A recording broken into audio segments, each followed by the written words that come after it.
Tao po. So, ayun na nga mga kabukalbo. Wait lang. Cute ka ba? Animal ka ba? So, andito ako ngayon mga kabukalbo sa Divisoria. Itong kahabaan ng Recto Avenue. Dahil dito talaga mga kabukalbo ay talamak talaga ng vendors dito pag gabi. Pero ina-allowed naman yun sila. Pagdating naman ng madaling araw, nililinis yun. So, ipapakita ko po sa inyo ha, yung middle, yung gitna. Kasi nga may nabago na mga kabukalbo. Kaya, let's go. Ito yung kahabaan ng Recto Avenue. Ito yung ang dulo nito is Pierna. Ayan, oh. Kung napapansin nyo mga kabukalbo, itong gitna ay napaka-colorful na. At itong semento, oh, tumikintab na siya mga kabukalbo. At yung area na ito mga kabukalbo. Dito sa mga gilid-gilid na yan dyan, pag gabi na, mamayang hapon, dumadami yung vendors dyan mga kabukalbo. Kaya ang ginagawa ni Yorme, madaling araw pa lang, pina-flashing na yan dyan kasi nga sobrang baho at madumi. Ayan. Kaya naman palang gawin yun mga kabukalbo, ipagandahin itong Divisoria. Kahit sabihin nating matitigas ang ulo ang mga vendors natin, syempre naghanap buhay. Kung kaya naman gawa ng paraan ni Mayor, ikaw na lang mag-adjust, Mayor. Joke.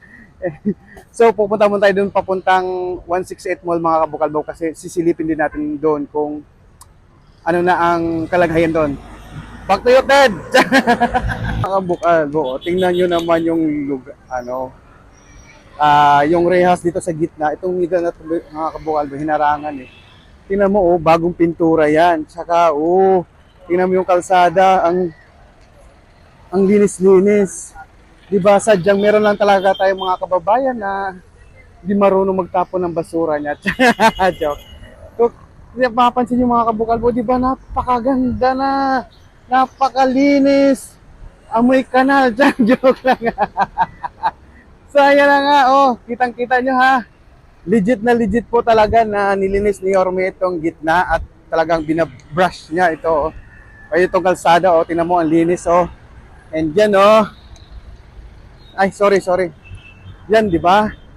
So sana, ituloy-tuloy ni Yorme itong mga kabukalbo, no, itong paglinis. Kasi may naririnig ako na sabi ay isang buwan lang daw, ganon-ganon, at pakitang tao lang daw.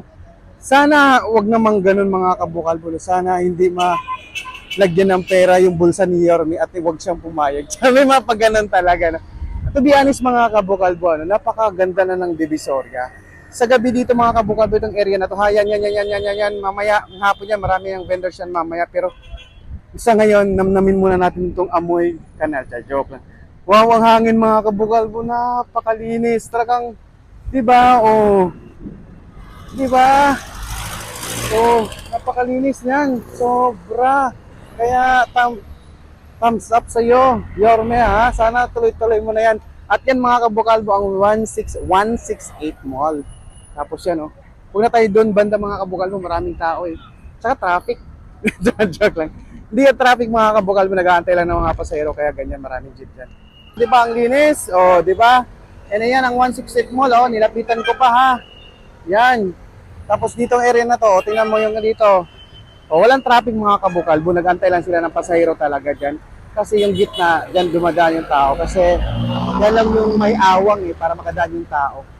So yun na mga kabukalbo ha. Kitang-kita nyo na yan, oh. Ang linis-linis, oh.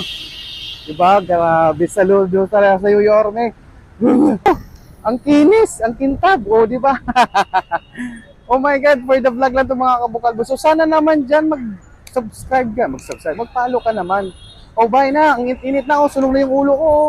Maawa ka na, mag-follow ka na. Mag-comment ka na kung anong makasabi mo. Bye!